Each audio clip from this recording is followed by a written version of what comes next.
In the vast, flat expanse of Nebraska, where the sky stretched forever and the wind sang lonely tunes through the tall prairie grass, lived Ilara.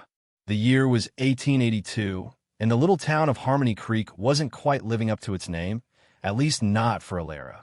She was a woman of truly grand proportions, standing a head taller than any man, and 2 heads taller than most women. Her height wasn't just unusual. It was, to many, a spectacle, a thing to be pointed at and whispered about. Her late husband, a kind and steady man named Silas, had seen past her towering frame to the gentle heart within. But Silas had been gone nearly a year now, carried away by a sudden fever that left Ilara alone in their sturdy farmhouse, feeling more conspicuous than ever. Without his quiet strength beside her, the whispers seemed to grow louder, the stares more cutting. Each trip into town was an ordeal. Children, barely tall enough to see over the general store counter, would gawk with wide eyes. Women, gathered in hushed circles near the church steps, would pause their chatter the moment Ilara's shadow fell across them, only to resume with renewed vigor, their glances darting her way. She heard snippets, of course. Poor thing, who would ever take her on? One woman had clucked to another just last week, as Ilara stood buying flour. She's built for plowing fields, not for a wedding gown. A man had joked, his laughter booming as she passed the saloon. Ilara tried to shrink, to make herself smaller, but it was impossible. Her shoulders were broad, her stride long. Even her hands, capable of lifting sacks of grain with ease, felt clumsy and out of place in the delicate world of teacups and lace. She knew her worth, knew the strength in her back and the kindness in her soul, but the town's constant judgment chipped away at her spirit, leaving her feeling exposed and profoundly lonely. She remembered the day Silas had first proposed. He hadn't knelt, knowing it would make her feel even taller, but had simply looked up at her with earnest eyes, a small wild daisy in his calloused hand. "Ilara," he had said, his voice firm, "you are a wonder. Will you be my wife?" It had been the first time anyone had ever called her a wonder, and it had filled her with a warmth that had sustained her through their years together. Now, that warmth was a fading ember, threatened by the cold winds of gossip and scorn.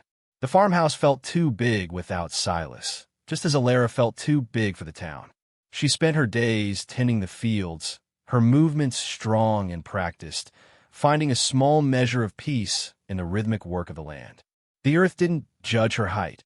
It simply yielded to her efforts. But evenings brought a different kind of quiet, a heavy silence broken only by the chirping crickets and the distant howl of a coyote. It was then that the words of the townspeople echoed loudest in her mind, reminding her of her perceived failings, her supposed unmarriable state. She longed for connection, for a kind word, a shared glance that didn't hold judgment. But Harmony Creek, with its narrow minds and quick tongues, seemed to offer little comfort. Each Sunday, she would brace herself for the walk to church, knowing the gauntlet of stares she would face. It was a place of worship, yes, but for Ilara, it often felt more like a stage for her public humiliation, a weekly reminder of her solitary existence. The pews felt too small, the doors too narrow, and every hymn seemed to carry an undertone of pity or, worse, amusement directed squarely at her. The bell atop the Harmony Creek church tower rang out, its clear chime drifting across the prairie, calling everyone to Sunday service. Ilara, dressed in her best, though somewhat ill-fitting, dark Sunday dress, took a deep breath. She smoothed the skirt with her large hands, feeling the familiar dread settle in her stomach. This weekly ritual, meant to uplift spirits, often left hers feeling lower than before. As she stepped through the narrow church doors, she immediately felt the shift. Conversations that had been lively moments before dwindled into hushed tones. Heads turned, eyes followed her progress down the aisle. The usual spot, 2 rows from the back, near the window, was her refuge. It allowed her a quick escape once the service ended and kept her from feeling too boxed in by the smaller pews. She settled into the wooden bench, which creaked under her weight. A few giggles rippled from the row of young women across the aisle, their hands covering their mouths as they exchanged glances. Alara kept her gaze fixed on the worn wooden altar, trying to shut out the world around her. She focused on the stained glass window, depicting a shepherd with his flock, hoping to find some peace in its colorful panes. Reverend Miller began his sermon, his voice a comforting drone, speaking of faith and community. But Alara found it hard to concentrate. A whisper reached her ears, clear as day despite its softness. "Still no husband for our Alara." Martha Higgins, a stout woman with a penchant for gossip, muttered to her neighbor, Agnes Plum.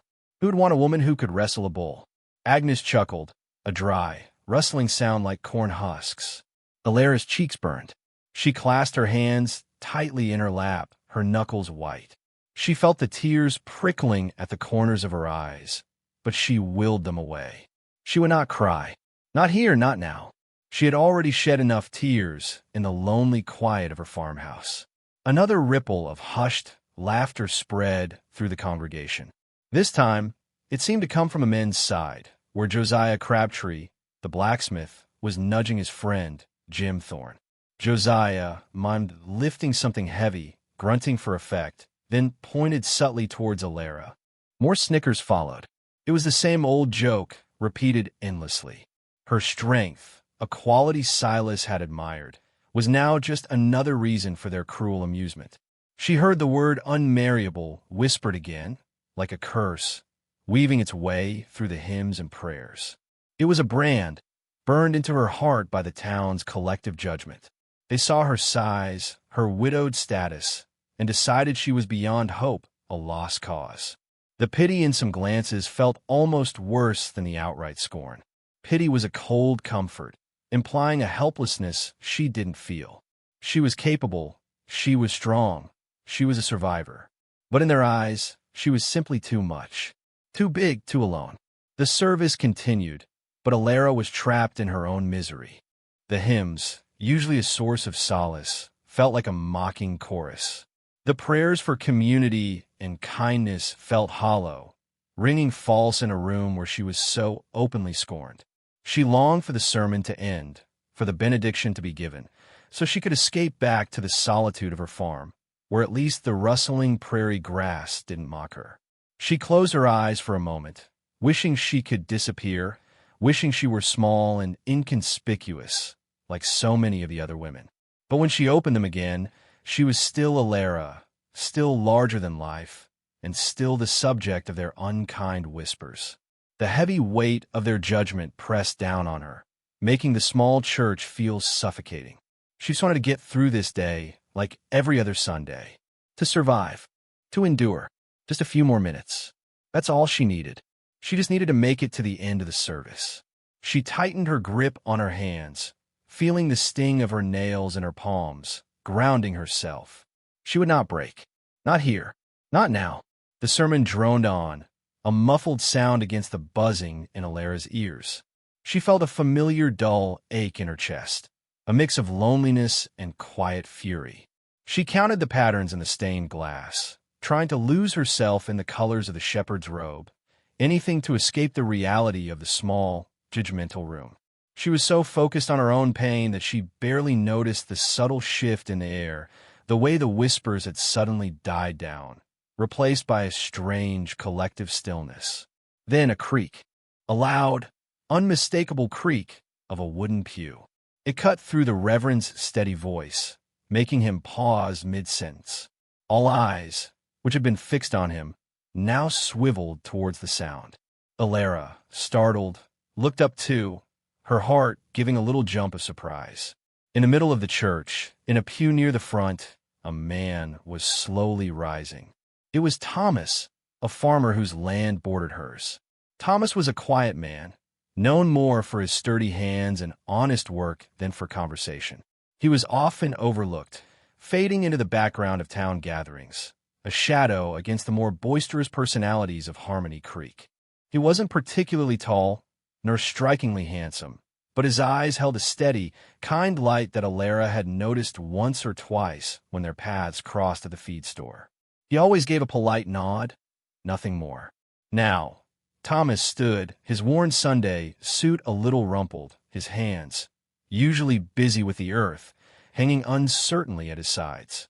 The silence in the church was absolute, thick enough to cut with a knife.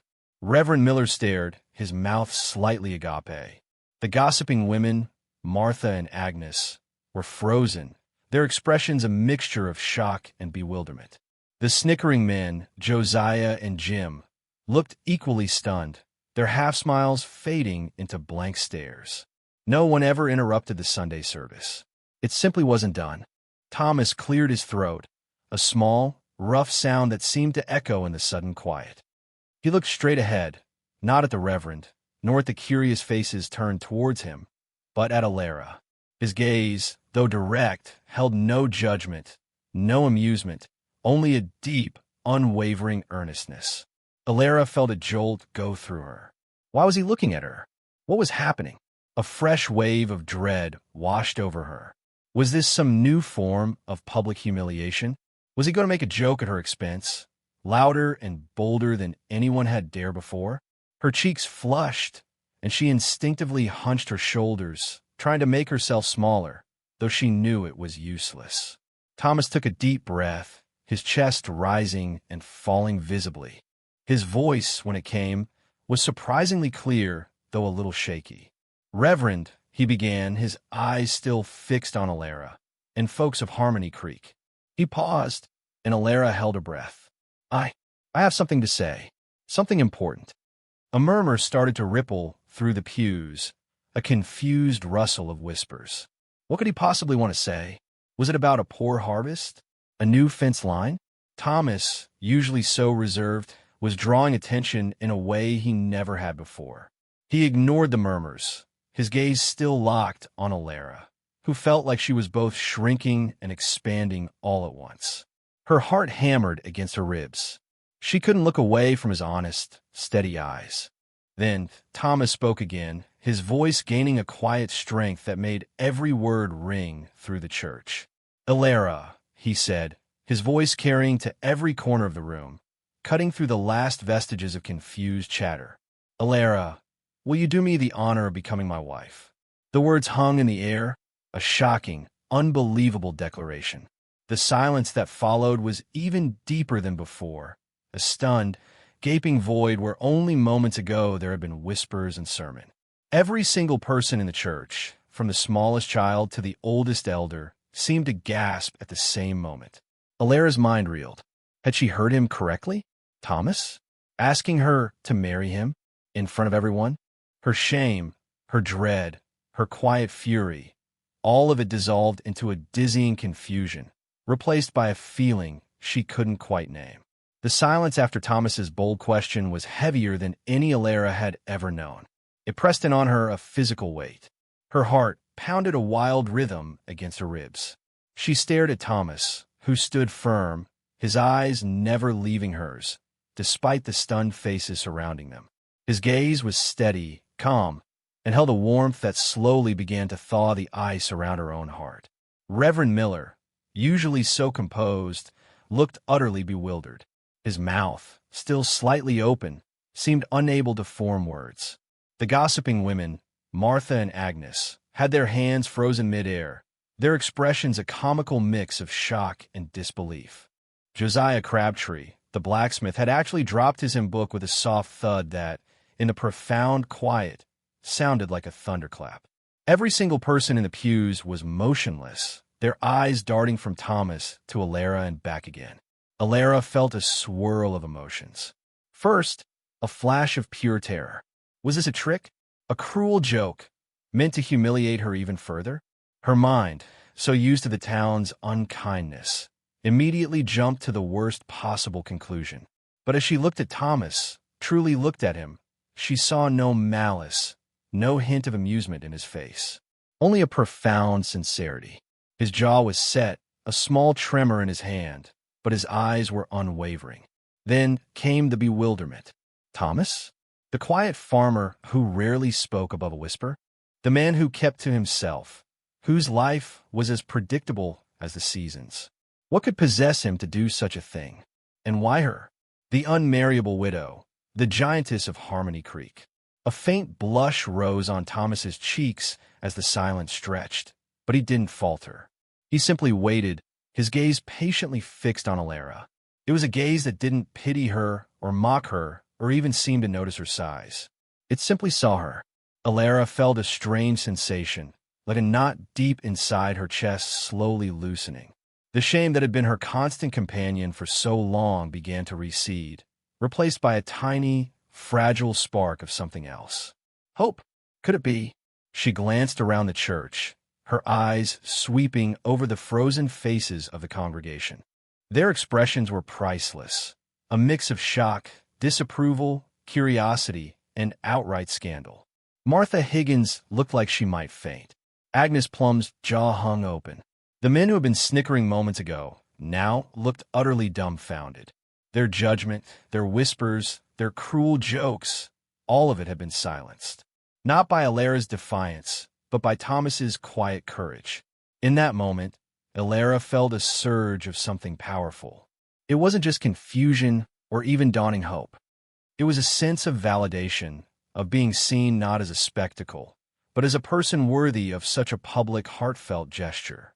Thomas, the overlooked farmer, had just done what no one else in Harmony Creek would ever dare. He had stood up for her in the most profound way imaginable, in the very place where she had felt the most alone and exposed. The silence grew heavy again, everyone waiting, holding their breath. Reverend Miller finally found his voice, a choked, "Thomas, what is the meaning of this?" But Thomas didn't look at the Reverend. He didn't even acknowledge the gasps and murmurs that were now slowly starting to creep back into the room. His eyes remained fixed on Alara, a silent question in their depths. Alara's own breath hitched. She could feel every eye in the church on her, but for the first time in a long time, she didn't feel like shrinking. She felt seen, and in that seeing, there was a strength she hadn't realized she still possessed. She met Thomas's gaze, and a tiny, almost imperceptible smile touched her lips. She didn't say anything, not yet, but the silent answer in her eyes was enough to stir a ripple through the stunned congregation. Alara's small smile was her answer, a silent acceptance that rippled through the stunned church. Thomas, seeing it, let out a slow breath he hadn't realized he was holding. The tension in the room began to ease, replaced by a low hum of chatter as the congregation, finally finding their voices, erupted in confused murmurs. Reverend Miller, regaining some composure, cleared his throat loudly. "Well, I do believe this calls for an explanation, Thomas." But Alara didn't hear him. She was lost in the quiet strength of Thomas's eyes. Her initial shock had been a cold splash, but his sincerity was a warm, gentle current, washing away the layers of shame she had worn for so long. She felt a lightness she hadn't experienced since Silas was alive. It was as if a great, heavy stone had been lifted from her chest. All these years, she had believed the town's pronouncements, that she was too big, too different, too much to ever be loved again, that her size was a barrier no man would cross. But here stood Thomas, a man of simple dignity, who had not only crossed that barrier, but had shattered it publicly, for all to see.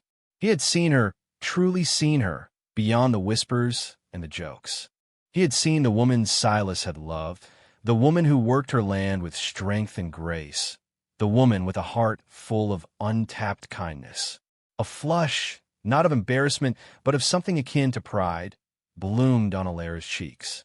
She squared her shoulders, feeling the unfamiliar yet comforting sensation of standing tall, not just in body, but in spirit. The whispers of the townsfolk now seemed distant, their judgments less potent. Thomas had, with a single, brave question, turned their mocking silence into a stunned silence. And in that silence, Alara found her own voice, even if it was still unspoken. She took a hesitant step forward, then another, moving towards Thomas.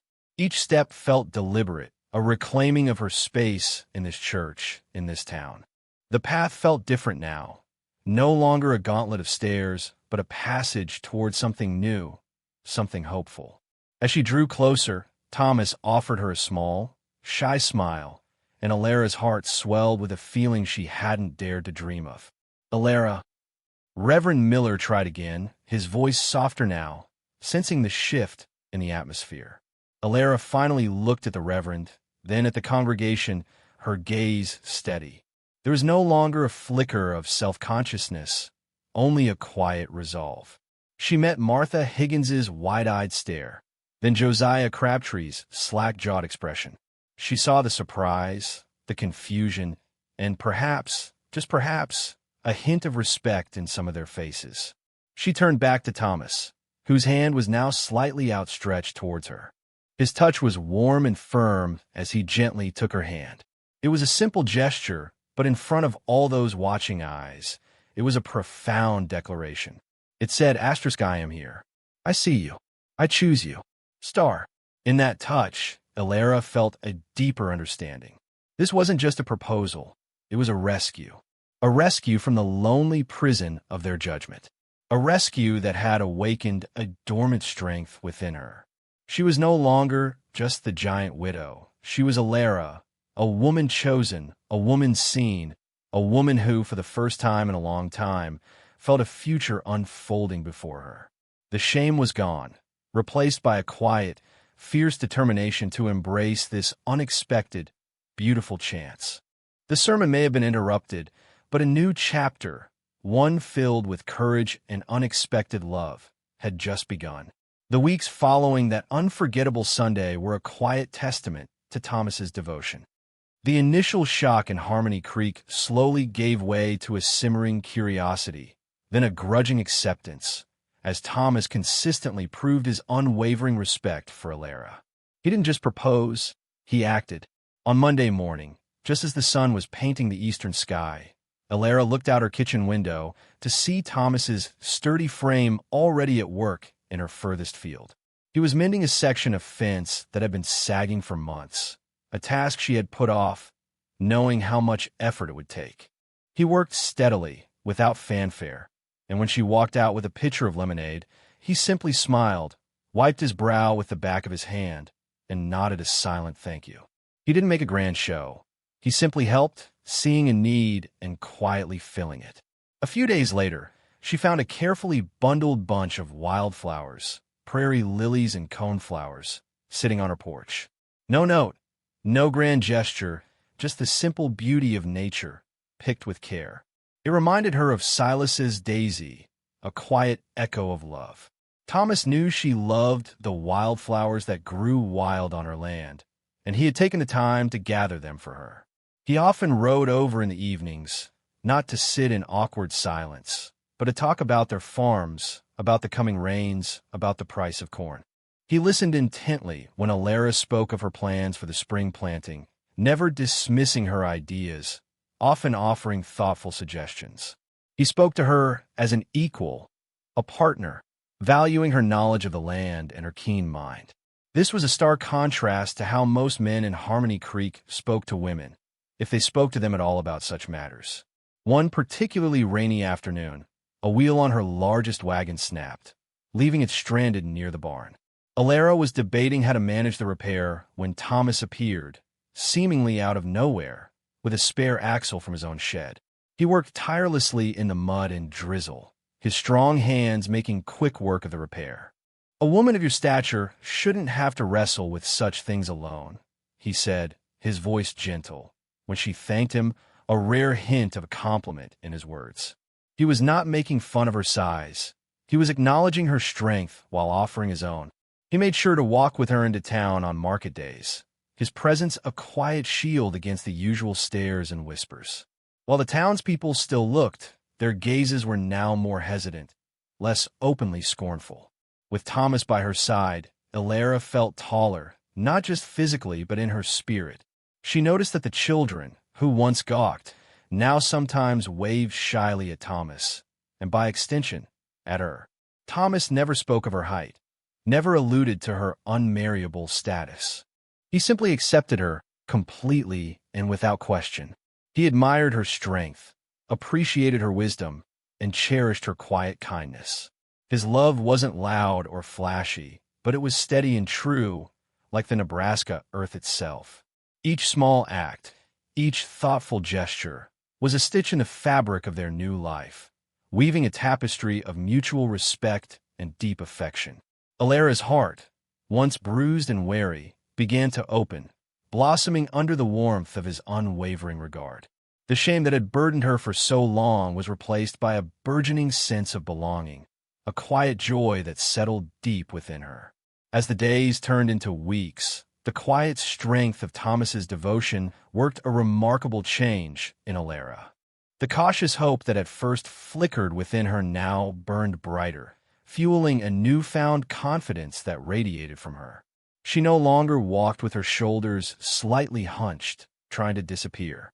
Instead, she moved with a graceful, unhurried stride, her head held high. Her laughter, once a rare and hesitant sound, now rang out more freely, especially when Thomas was near.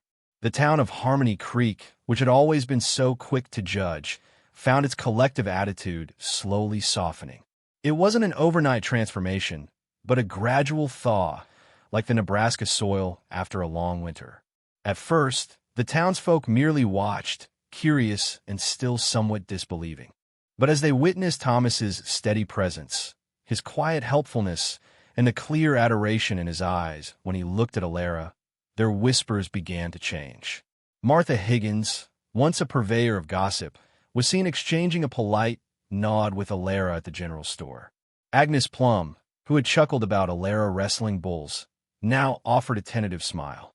Even Josiah Crabtree, the blacksmith whose jokes had been the loudest, started to speak to Thomas with a new respect, sometimes casting a glance Alara's way that seemed less like mockery and more like grudging admiration.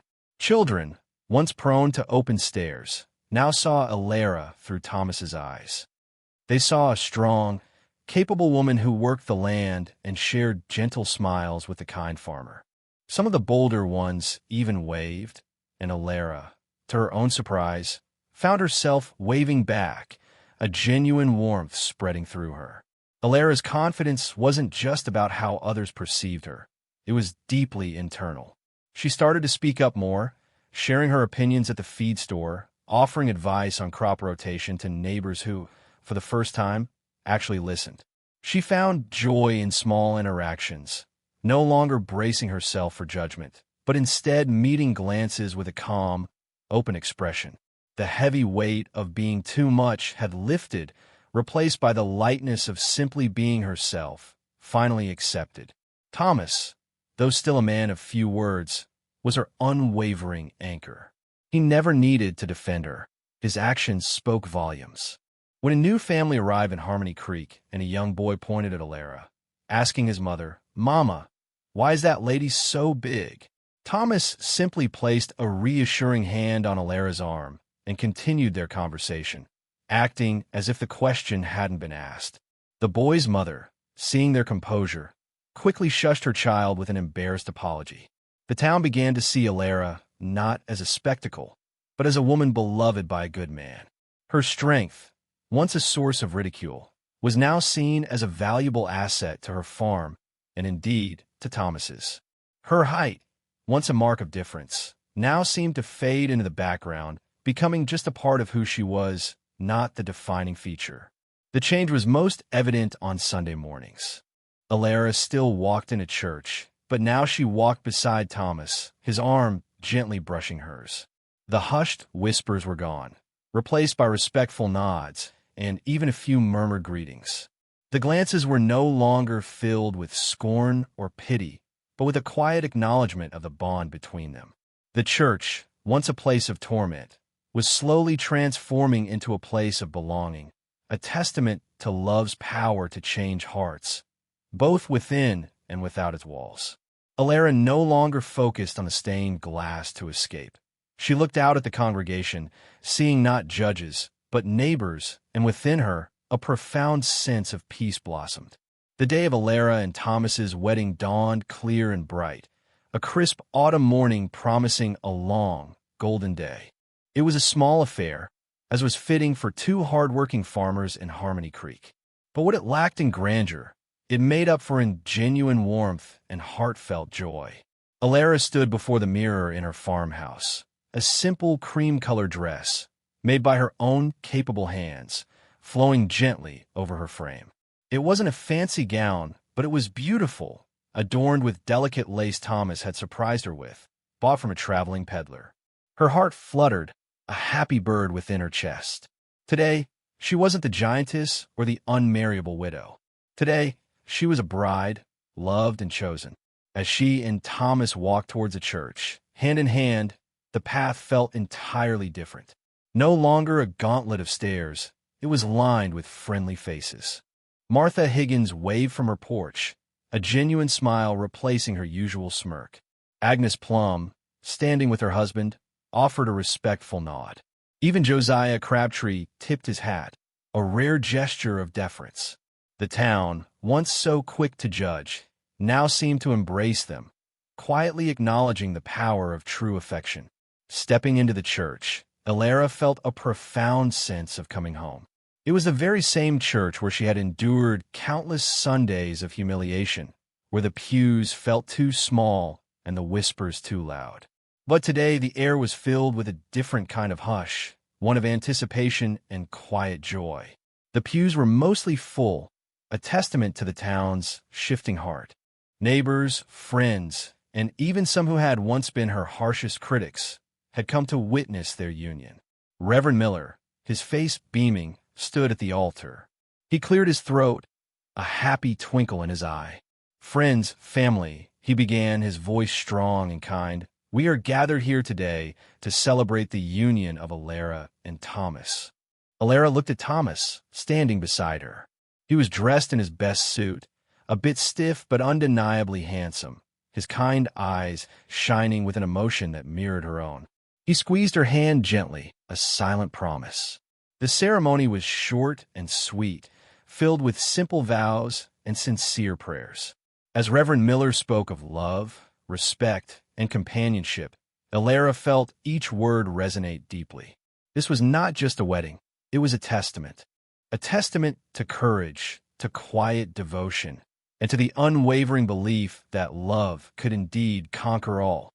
When it came time for the vows, Thomas looked at Elara, his gaze as steady and honest as it had been on that fateful Sunday. "Elara," he said, his voice a little thick with emotion, "I promise to love you, to honor you, and to stand by you always. You are my partner, my strength, and my greatest joy." Tears welled in Elara's eyes, but they were tears of happiness. She looked back at him, her heart overflowing. "Thomas," she replied, her voice clear and strong, "I promise to love you, to honor you, and to stand by you always. You have shown me what it means to be truly seen and truly loved. I am yours." As Reverend Miller pronounced them husband and wife, a ripple of warm applause filled the small church. Thomas leaned down and kissed Elara, a tender, loving kiss that sealed their vows. They turned to face the congregation, now smiling and clapping openly. Elara saw Martha Higgins dab her eyes with a handkerchief. Agnes Plum was beaming. Josiah Crabtree was actually cheering. The children, wide-eyed, looked on, witnessing a love story unfold right before them. Leaving the church, hand in hand, Elara felt the sun warm on her face, and a profound sense of peace settled within her. The whispers were gone, replaced by well wishes and happy chatter. This place, once a source of her deepest shame, was now the place where her strength had blossomed, where her love had been publicly declared, and where her new life, with Thomas, truly began. She was Elara, a woman loved, a woman respected, a woman who had found her harmony in the heart of Nebraska.